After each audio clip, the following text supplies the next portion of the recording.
ধরা খাইছে আওয়াল সাহেব, খাইছে ধরা, ধরা খাইছে। এই দেখেন, একবার বলছে 40%, আর একবার বলতেছে 28%। ধরা খাইছেনি। ভোটের হার প্রসঙ্গে সংবাদ সম্মেলনে সিইসি বলেন, এখনও নিশ্চিত করে পার্সেন্টেজ হিসেব বলা যাবে না। আর অ্যাজ ইট ইজ আমরা যেটা পেয়েছি 28%-এর মতো। পরে সিইসির পাশে থাকা সচিব সহ কর্মকর্তারা সিইসিকে শিখায় দেন 40% ভোট পড়েছে। ধরা খাইছেনি। সবাই বলেন খাইছে ধরা, খাইছে ধরা, আওয়াল চোরা, খাইছে ধরা, খাইছে ধরা, ধরা খাইছে। এইবার আসেন আসল খেলা। ব্রিটিশ পর্যটককে আনছিল শেখ হাসিনা, ভোট দেখানোর জন্য ব্রিটিশ পর্যটক আনছিল। সেই ব্রিটিশ পর্যটক বলছে, আমার ধারণা 6 থেকে 8% ভোট কাস্ট হতে পারে, এর বেশি হওয়ার সুযোগ নাই, সেই পরিমাণ ভোটারদের অংশগ্রহণ আমি পাইনি। খাইছে ধরা, ধরা খাইছে, আওয়াল চোরা, খাইছে ধরা। 28%, 40%। দেখেন, একবার বলছে 28, 5 থেকে সচিবরা শিখাই দিচ্ছে না না না না না 40। ধরা খাইছে। এইবার আসেন আসল কাহিনী। এই ভিডিওটা যে কোনো সময় ডিলিট করে দিতে পারে, আপনারা ডাউনলোড করে রাখতে পারেন পরবর্তীতে। এই নিউজটা বলতেছে না, এটাও ব্লক করা ছিল, এটা ব্লক করা ছিল। আমি পরে ভিপিএন দিয়ে চালাইছি, এই হলো অবস্থা। আমি একটু দেখাচ্ছি। এই যে নিউজ, এইটা দেখেন উনি কি বলছে I found the north Korea model here. বাংলাদেশে উত্তর কোরিয়ার মডেল খুঁজে পাইছে ব্রিটিশ পর্যবেক্ষক। সে বলছে আমি নর্থ কোরিয়ার মডেল খুঁজে পাইছি। কি পাইছে ওনার নিউজে আমরা একটু পড়ে শুনবো। বাংলাদেশে উত্তর কোরিয়ার মডেলের গণতান্ত্রিক ব্যবস্থা বিদ্যমান রয়েছে বলে মন্তব্য করেছে সরকারের আমন্ত্রণ ও ব্যবস্থাপনায় দ্বাদশ জাতীয় সংসদ নির্বাচন পর্যবেক্ষণে আসা ব্রিটিশ পর্যটক জর্জ কোলস। সরকার আমন্ত্রণ করছে, সরকারের ব্যবস্থাপনায় আসছে ব্রিটিশ পর্যটক। সে হাড়ি ভাঙ্গে দিছে। এইবার আওয়াল সাহেব খাইছে ধরা। এনে বলছিল 28, আর একজন সচিব বলতেছে কানে 40 বলে দেন। কিন্তু হাটে হাড়ি ভেঙে দিছে ব্রিটিশ পর্যটক, যাকে শেখ হাসিনা আনছে। ব্রিটিশ থেকে শেখ হাসিনা আইনা ধরা খাইছে। দেখেন এখানে লেখা আছে, বাংলাদেশ সরকারের আমন্ত্রণ ও ব্যবস্থাপনায় জাতীয় সংসদ নির্বাচনে পর্যবেক্ষণে আসা ব্রিটিশ পর্যবেক্ষক জর্জ কোলসন তিনি বলেন, I found north Korea model here. রবিবার বিকেলে ঢাকা রিপোর্টার্স ইউনিটি অঙ্গিনায় বাংলা আউটলুকের সঙ্গে একান্ত সাক্ষাৎকারে তিনি এই মন্তব্য করেন। তিনি বলেন, জাতীয় নির্বাচন পর্যবেক্ষণ করতে প্রথমবারের মতো বাংলাদেশে এসেছি। সারাদিন রাজধানীর ঢাকার 8টি ভোট কেন্দ্রে ঘুরে দেখেছি। প্রচুর মানুষ, কেন্দ্রের চারপাশে তরুণ যুবকদের বেপরোয়া চলাফেরা। অনেক জায়গায় তারা আমাকে পেয়ে ঘিরে ধরেছে। আমি তাদের কাছে জানতে চেয়েছি, তোমরা ভোটার কিনা, তোমাদের হাতে ভোটার শনাক্তকরণ চিহ্ন কই? তারা আমাকে সে চিহ্ন দেখাতে পারে নাই। অনেক লোক, কিন্তু খুব কম লোকই তাদের মধ্যে ভোটার, অর্থাৎ ভোটার নাই, সব ভাড়া করা লোক দিয়া ঢুকায় রাখছে শেখ হাসিনা। 8টা কেন্দ্রে ঘুরে দেখেছে জর্জ কোলসন। আমরা আরও দেখব, গুরুত্বপূর্ণ খবর আছে এখানে। সে বলছে, দেখেন এই যে জীবনের প্রথম এখানে অনেক শিশুদের ভোট দিতে দেখেছি। এইবারের নির্বাচন হলো বাচ্চা লীগের নির্বাচন। এইবারের নির্বাচন শিশু লীগের নির্বাচন। এই বাচ্চা লীগ এবং শিশু লীগের নির্বাচনের জন্য শেখ হাসিনার বিচার হবে, কারণ সারা বিশ্বে শিশু শ্রম নিষিদ্ধ।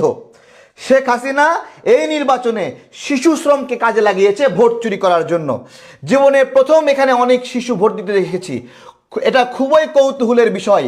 I found here long line but minimum voters. বলছে লম্বা লাইন খুঁজে পেয়েছি, কিন্তু minimum voters. I think this may on one party election. আমি মনে করি এটা one party election. No opposition.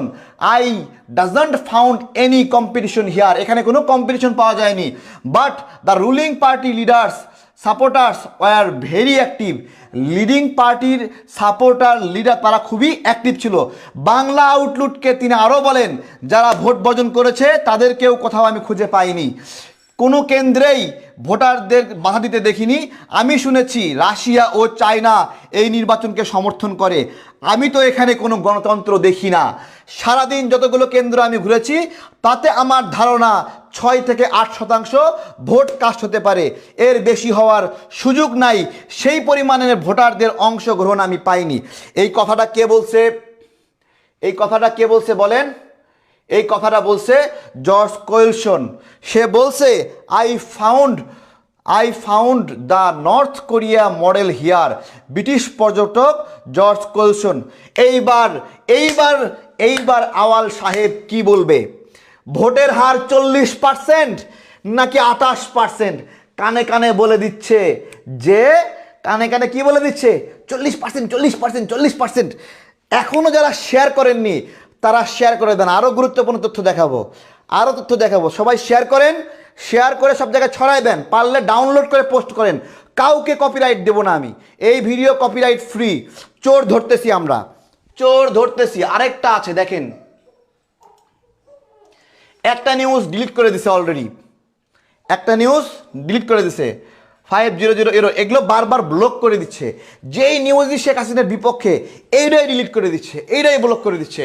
আমরা একটু রিলোড দিয়ে দেখি একটু দাঁড়ান। এটা আসবে, আসছে মাঝে মাঝে আসছে না। এখানে কি লিখছে? 2 ঘন্টায় কোনো ভোটই পড়েনি, একা একা ভোট দিতে লজ্জা লাগে তাই ভোট দেইনি। এটা কে বলতেছে? ভোটার বলতেছে। News Bangla Outlook. 2 ঘন্টায় কোনো ভোট পড়েনি, একা একা তাই ভোট দিতে লজ্জা লাগে তাই ভোট দেয়নি। এই নির্বাচন দেখেন, নয়াটোলা সরকারি প্রাথমিক বিদ্যালয়, দেখেন, দেখতে পাচ্ছেন আপনারা? দেখেন নয়াটোলা সরকারি প্রাথমিক বিদ্যালয়, সেইখানে একজন ভোটার বলছে 2 ঘন্টায় কোনো ভোট পড়েনি তাই একা একা ভোট দিতে লজ্জা লাগে। এইবার 2 ঘন্টায় যেখানে কোনো ভোট পড়েনি, আওয়াল সাহেব আপনার ছবি আমাদের বাড়িতে ঝুলায় রাখবো। আজীবন ভোট চোরে সহযোগিতা করেছেন একজন ভোট চোরের সহযোগী ব্যক্তি আওয়াল সাহেব। উনি দেখেন 28% ভোট পেয়েছে, 28% বলছে। এইটাও চুরি। বলছে অ্যাজ ইট ইজ, আমরা যেটা পেয়েছি সেটা হলো 28%। সচিবরা কানে কানে বলছে 40%। খাইছে ধরা, সবাই বলেন খাইছে ধরা, ধরা খাইছে আওয়াল সাহেব, ধরা খাইছে। নিউজ হয়েছে 2 ঘন্টায় ভোট পড়েনি, লজ্জা লাগে। ভোট পড়েনি, লজ্জা লাগে।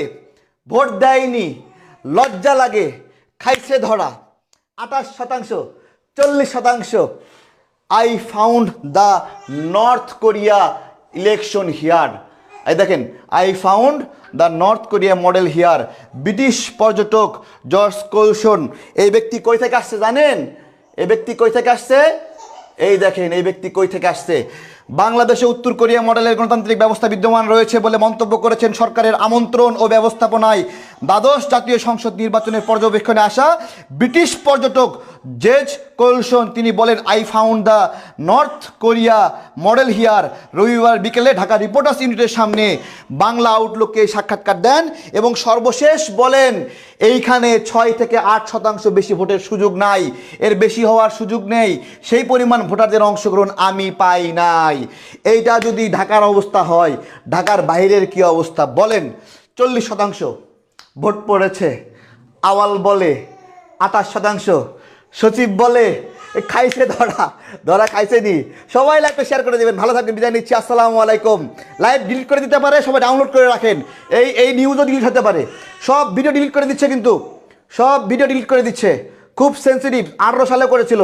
পরে দেয় সাংবাদিকরা বলেছে, কি বলেছে জানেন? পরে সাংবাদিকরা বলেছে সারকামস্টেন্স এভিডেন্স কোথায়?